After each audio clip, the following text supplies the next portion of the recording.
Bonsoir à tous et merci de suivre RTI en titre de cette édition.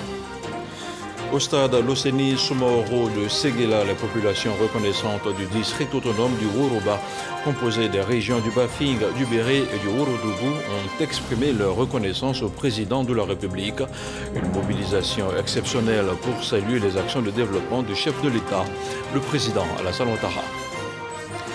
Yamoussoukro, la capitale politique, a abrité la cérémonie de lancement officiel du recensement général de la population et de l'habitat 2021. L'opération va durer 21 jours et se tiendra à partir du 1er novembre. L'annonce a été faite par la ministre du Plan et du Développement.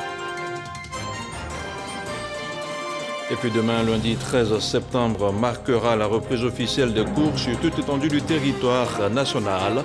Dans cette édition, la rédaction de RTI 1 vous replonge dans les préparatifs de la rentrée des classes. Des préparatifs qui ne se font pas sans souci pour certains parents d'élèves.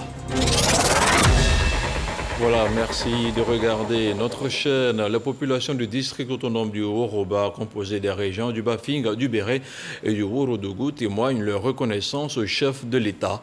Au stade Loseni Soumaoro de Séguéla, elles sont sorties massivement pour saluer les actions de développement du président de la République Alassane Ouattara en faveur de leur région.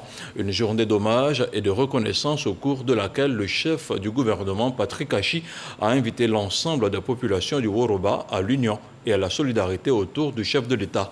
Le compte-rendu d'Abou Sanogo. Stade Loseni Soumaoro de Séguéla. Démonstration de force des populations du district autonome du Woroba. Elles sont venues des régions du Bafing, du Béré et du Worodougou pour un objectif: rendre hommage au président de la République Alassane Ouattara. Un invité de marque, le Premier ministre Patrick Achi, accueilli dans la ferveur. À travers ce grand rassemblement, les populations des régions du Bafing, du Béré et du Worodougou ont voulu exprimer leur gratitude au chef de l'État Alassane Ouattara pour les projets de développement socio-économique dont ils ont bénéficié. Tous les jeunes, tous les cadres, à la solidarité autour de nos leaders, à la solidarité, à la fraternité et à l'engagement vrai. Nous sommes particulièrement fiers de cette mobilisation exceptionnelle et de ce moment de communion fraternelle et intense autour de l'œuvre d'un homme d'exception que l'histoire, nous en sommes certains, a déjà retenu dans ses annales. Le district autonome du Woroba, grâce aux nombreuses actions de développement, a aujourd'hui définitivement tourné le dos à cette situation de région d'extrême urgence. Il a tant fait pour nous et il mérite que chaque jour, nous puissions organiser une cérémonie de reconnaissance pour lui. Je vais parler du président. Adama Bictogo, directeur exécutif du Rassemblement des oufouettistes pour la démocratie et la paix, a salué la forte mobilisation et a engagé l'ensemble des populations du Woroba à soutenir le président de la République, Alassane Ouattara. Notre président, celui pour qui nous sommes là aujourd'hui, est une vraie source d'inspiration, de motivation pour consolider notre foi dans l'avenir de notre pays. Chers parents du Woroba, nous devons accompagner le brave tien. Nous devons accompagner Alassane Ouattara. C'est pour cela que d'ici, de la tribune du stade de Loseni Soumaoro, j'en appelle à l'unité de tous les militants du RHDP. Amadou Soumaoro, président de l'Assemblée nationale, patron de la cérémonie, s'est félicité également de ce grand rassemblement et a prôné l'union des filles et fils du district du Woroba. C'est pour moi un agréable devoir et un grand honneur de m'adresser à vous à l'occasion de cette cérémonie d'hommage et de reconnaissance au président de la République, son Excellence Alassane Ouattara. Le Woroba vous souhaite plein succès dans votre noble et exaltante mission. Le Premier ministre Patrick Achi a rendu hommage aux populations des régions du Woroba. Cet hommage au président de la République Alassane Ouattara se justifie pleinement, car le Woroba a mérité et bien mérité du chef de l'État dans tous les secteurs de développement économique et social. Je voudrais surtout revenir pour ma part sur le secteur de l'électrification. En effet, les investissements engagés dans le district du Woroba, évalués à près de 91 milliards de francs CFA, ont permis l'électrification de 510 localités rurales entre 2011 et 2021, contre seulement 120 localités depuis les indépendances jusqu'en 2011. Le taux de couverture est ainsi passé de 16% en 2011 à 85% à la fin de cette année. Et toutes les localités d'au moins 500 habitants seront électrifiées à fin 2021 et l'ensemble des localités du Woroba le seront à fin 2025. Il a annoncé des projets de développement de la grande région du Woroba. Je voudrais vous exprimer, au nom de son Excellence, Monsieur le Président de la République, qu'au niveau de Sekela, l'achèvement des travaux de l'aéroport et des voiries, ainsi que celle du lycée professionnel. La construction d'un établissement d'enseignement technique est également prévue dans chaque région du Woroba au titre du PLD 2021-2025. Je voudrais enfin vous remercier, avec vous remercier son Excellence, Monsieur le Président de la République, pour ce parti, le RHDP, formé sous l'impulsion du Président, que nous célébrons aujourd'hui, et qui veut incarner et faire vivre concrètement la politique du Président Félix Houphouët-Boigny, père fondateur de la Côte d'Ivoire moderne. Une philosophie construite sur deux valeurs fondamentales, la paix et le développement. Notons qu'avant l'entame de la cérémonie, le Premier ministre Patrick Achi, le président du Sénat Jano Aoussou-Kouadio et Akaouele Eugène, président du CESEC, ont déposé des gerbes de fleurs sur la tombe de l'ancien Premier ministre Ahmed Bakayoko, décédé le 10 mars 2021. Je vous propose d'écouter à présent quelques réactions, notamment celle du président du Conseil économique, social, environnemental et culturel et celle de quelques cadres du district du Woroba.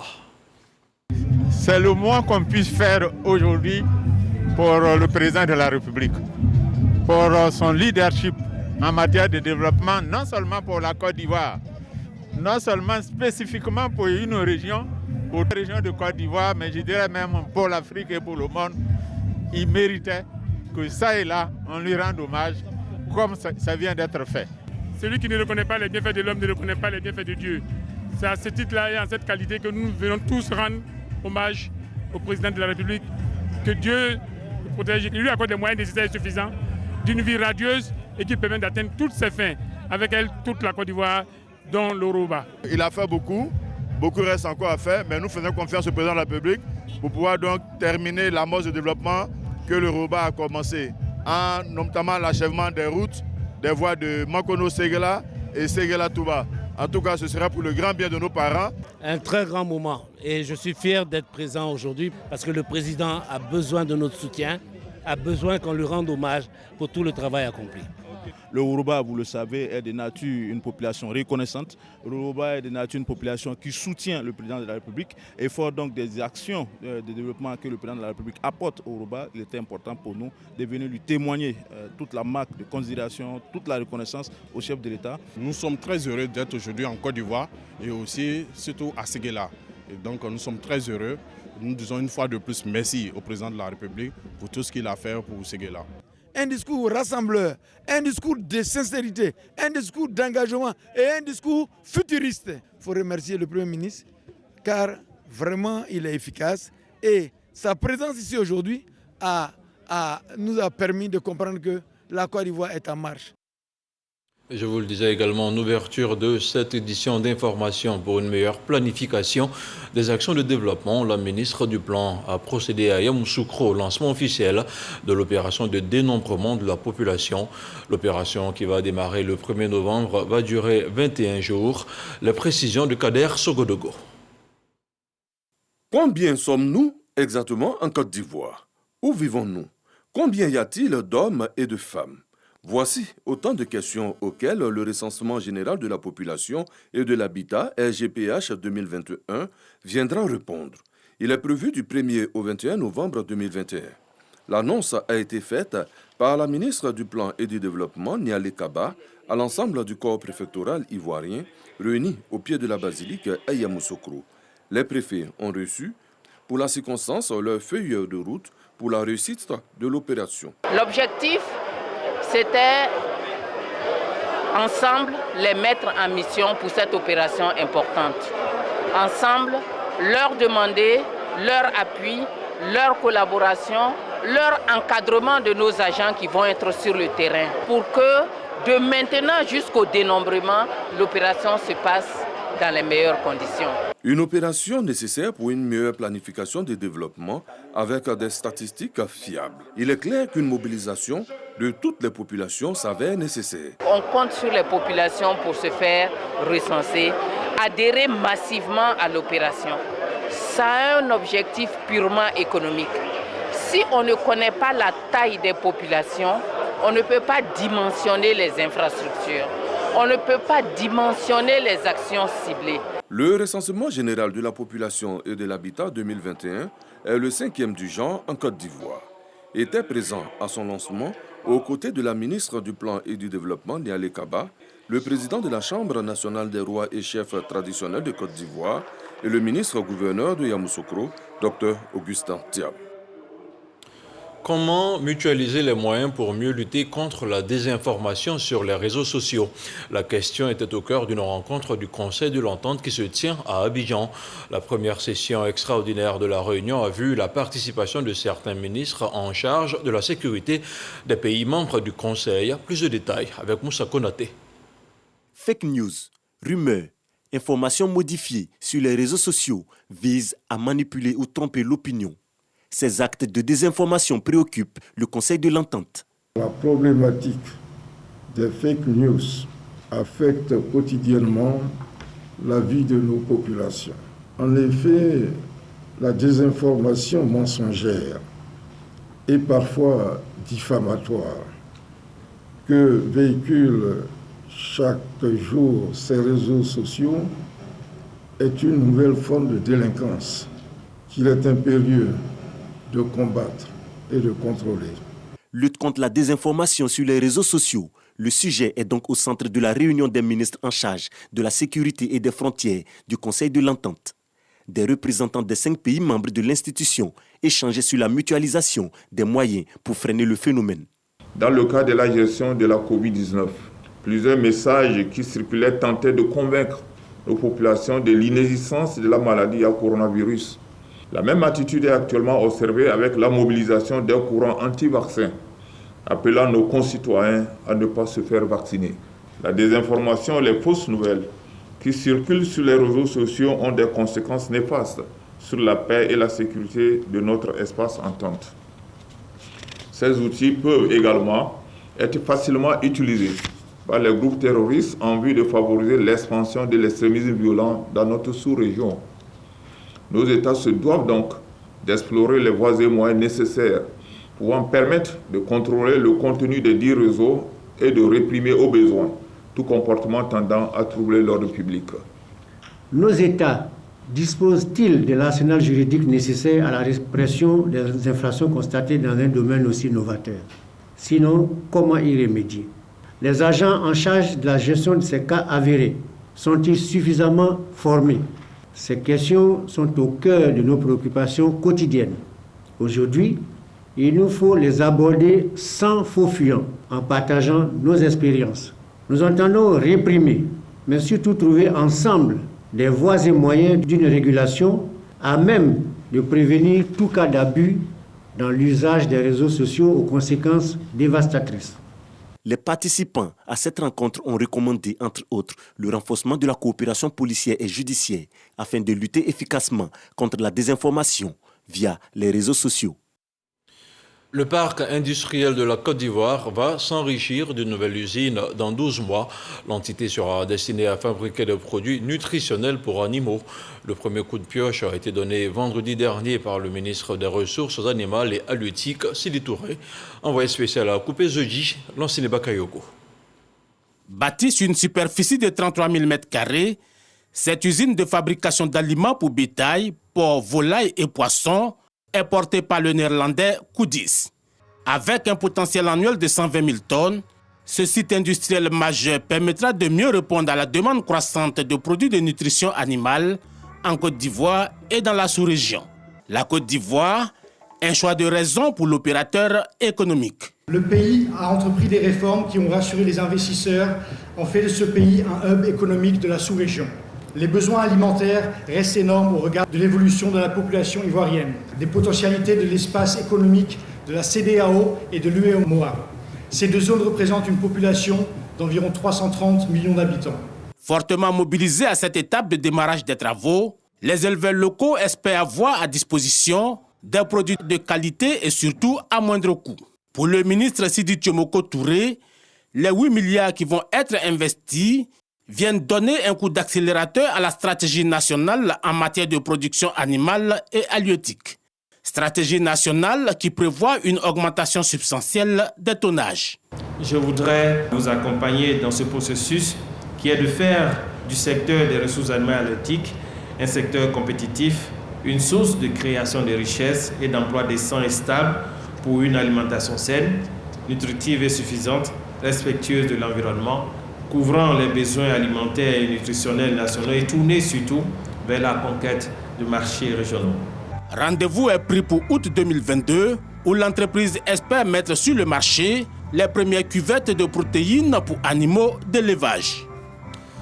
Conseiller technique au ministère du Budget, Daouda Kamagaté était ce dimanche l'invité de RTI 1 avec Hamza Diaby, le président de l'Observatoire des plaintes foncières, est revenu sur les principales missions de l'OPF.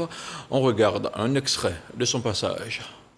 La propriété foncière est un élément important dans la vie économique, dans la vie sociale même d'un État.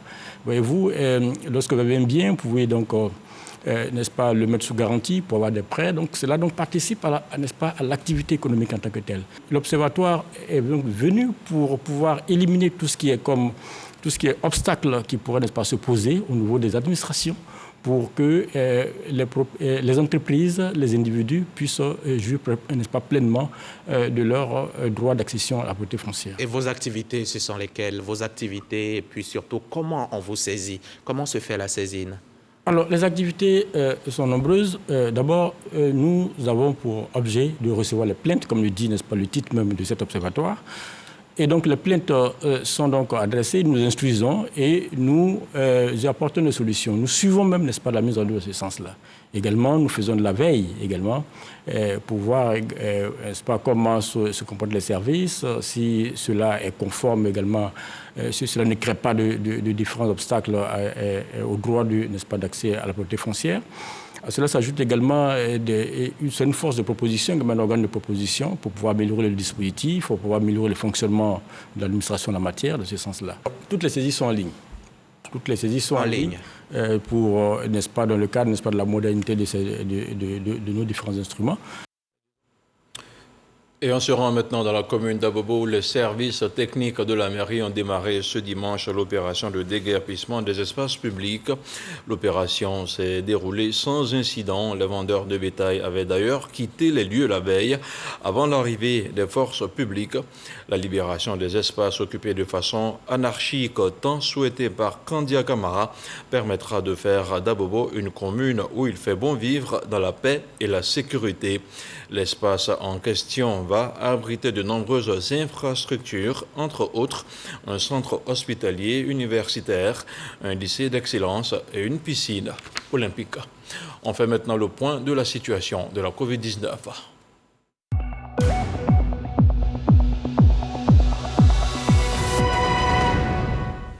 Le ministère de la Santé, de l'Hygiène publique et de la couverture maladie universelle a enregistré ce dimanche 12 septembre 225 nouveaux cas de Covid-19, 198 guéris et 9 décès.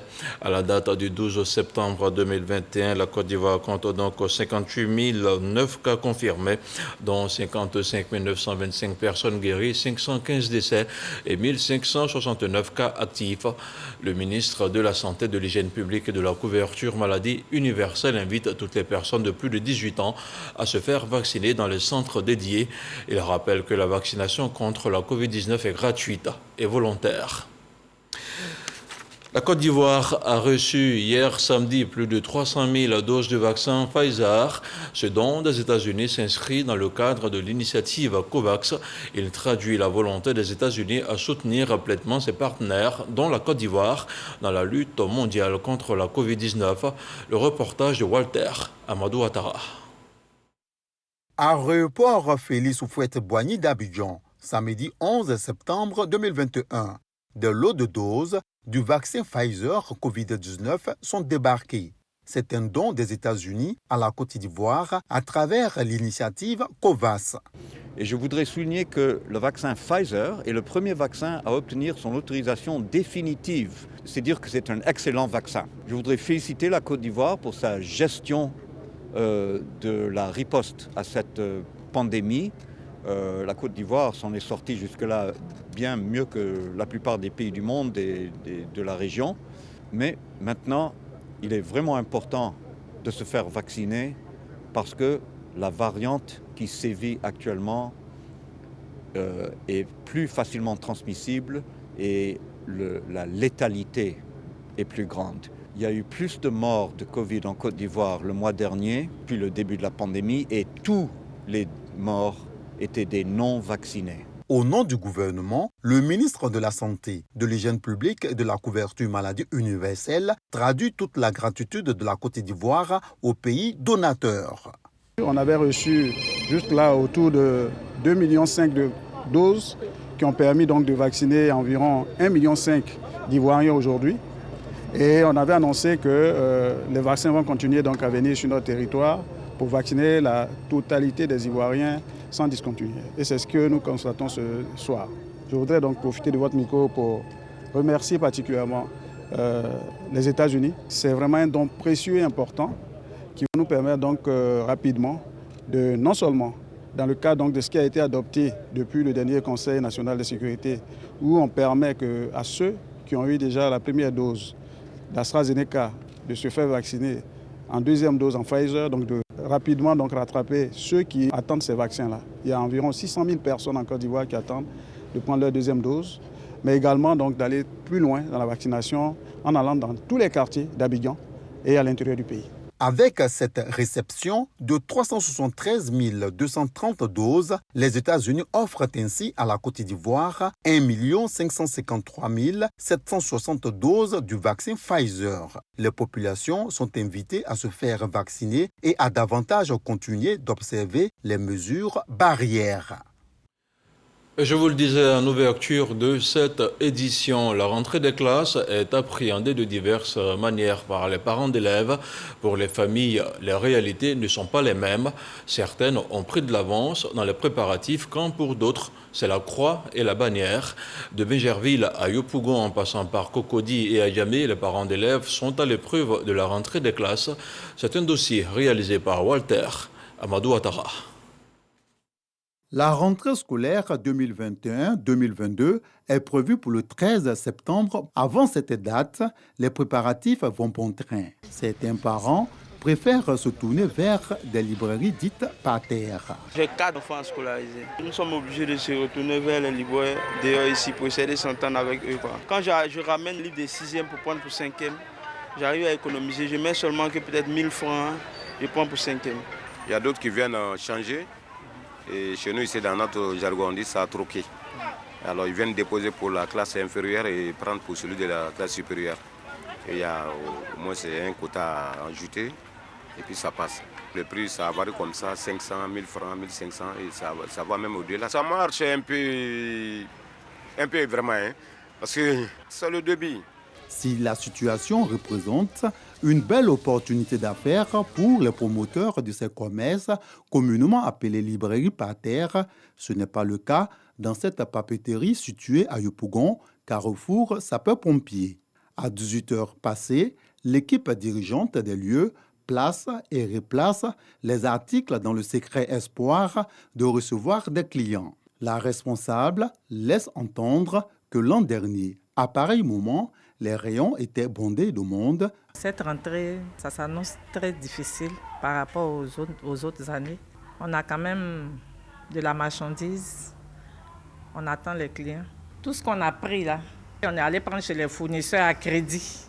Donc si la rentrée se fait timide, on ne sait pas comment rembourser. Dans la commune de Bingerville, l'inquiétude est également présente chez ce parent de 3 élèves à scolariser. Pour que les enfants soient vraiment spirituellement encadrés, il fallait que j'ai dû gêner, prier pour ça. Je suis en train de chercher les moyens pour convertir mes efforts en moyens financiers pour pouvoir acheter ce que je dois acheter pour que les enfants puissent aller à l'école aisément. De manière globale, je m'inscris dans une fourchette de 250 à 300 000 francs pour les enfants. Retour sur Abidjan. Cocody, Cité Soleil 3. La famille Sissoko semble plus sereine. Elle a pris les dispositions pour assurer une rentrée scolaire aux 4 enfants de cette demeure à scolariser dans le privé. Frais d'inscription et manuel scolaire. 3 millions de francs CFA ont été prévus à cet effet. Il se trouve qu'on sait que la rentrée a une date fixe. Donc on se prépare par conséquent. Mes enfants vont à l'école privée. Voilà, et chaque année, on ne fait que renouveler. Déjà depuis 2 ou 3 semaines, les répétitions ont commencé, et donc je pense qu'ils sont psychologiquement prêts. Avec moi, la rentrée se prépare depuis les vacances.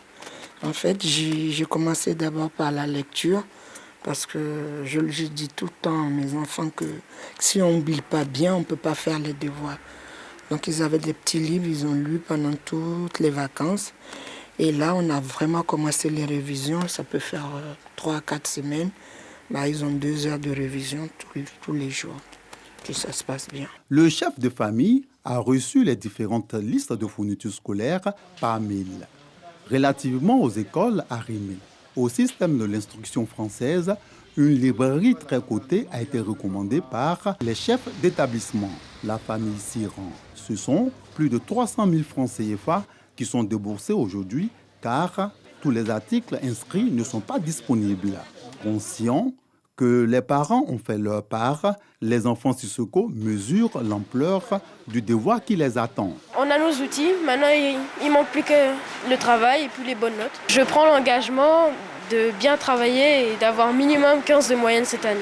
Sur la toile, des postes laissent voir que la rentrée est la période durant laquelle on aperçoit des parents parler seuls dans la rue. Pour éviter de telles situations, le spécialiste recommande une gestion rigoureuse et planifiée du budget familial. Il ne faudrait pas percevoir ou viser que le jour de la rentrée scolaire, mais considérer la scolarisation de l'enfant sur le long terme selon le projet qu'on a pour lui. Dès que l'enfant est inscrit en CP1, commencez à épargner pour qu'il puisse avoir les frais de scolarité assurés pour le CP2, pour le CE1, le CE2 jusqu'à l'université. L'expérience nous montre qu'on a un certain montant pour les fournitures scolaires, quelles que soient les modifications qu'ils peuvent avoir au niveau du manuel. Donc on peut déjà épargner, il faut le faire. Dans tous les cas, libraires et parents d'élèves ne vivent pas de la même manière les préparatifs de la rentrée scolaire. D'une part, on se vide les poches, quelquefois dans le stress. D'autre part, on renfloue les caisses avec de bons chiffres d'affaires. Parents d'élèves et librairies à l'épreuve de la rentrée scolaire, un dossier de Walter Amadou Ouattara à revoir sur RTI 1. En mot de culture, à présent, le FEMUA 13 est terminé. Le festival de musique urbaine d'Anoumabo s'est tenu du 11 au 12 septembre à l'Institut national de la jeunesse et des sports. À l'affiche, une brochette d'artistes venus d'ailleurs, mais ici, les meilleurs artistes ivoiriens du moment. Une édition en 2021 qui s'est tenue dans le strict respect des mesures barrières dans la lutte contre la Covid-19. Place à présent au 7 sur 7, le tour de l'actualité dans le monde, et c'est une sélection signée Éric Goré.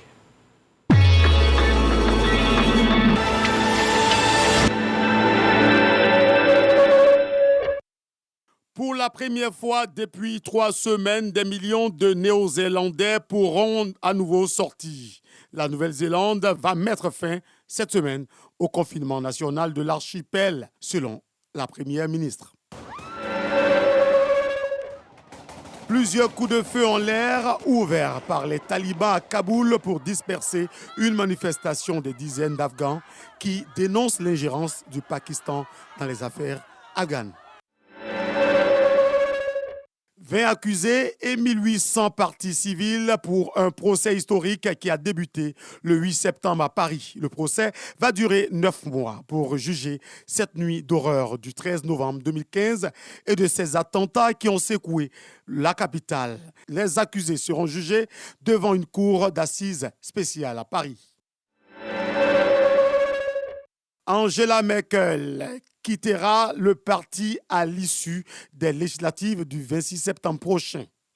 Après 16 ans de pouvoir, mais avant le jeudi prochain, la chancelière va se rendre une dernière fois à Paris pour un dîner de travail avec le président français Emmanuel Macron. Au cœur des discussions, les questions essentielles actuelles, en premier lieu l'Afghanistan, ainsi que les questions de politique européenne, a déclaré le porte-parole du gouvernement allemand. Une délégation de la CEDEAO en Guinée suite au coup d'État militaire du 5 septembre 2021. La délégation a pu voir Alpha Condé. C'était une de ses priorités. 11 septembre 2021, 20 ans que les attentats du 11 septembre 2001 ont eu lieu.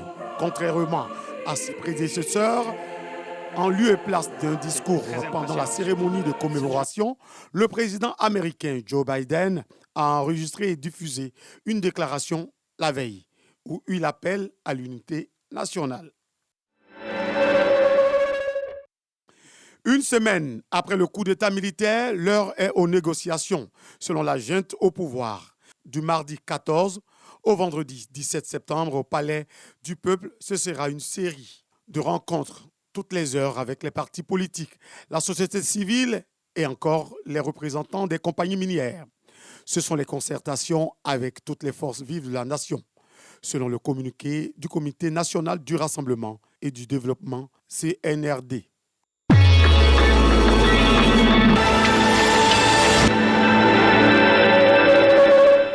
Et c'est ici que l'on s'arrête pour ce soir. Ce journal est terminé. Merci de l'avoir suivi.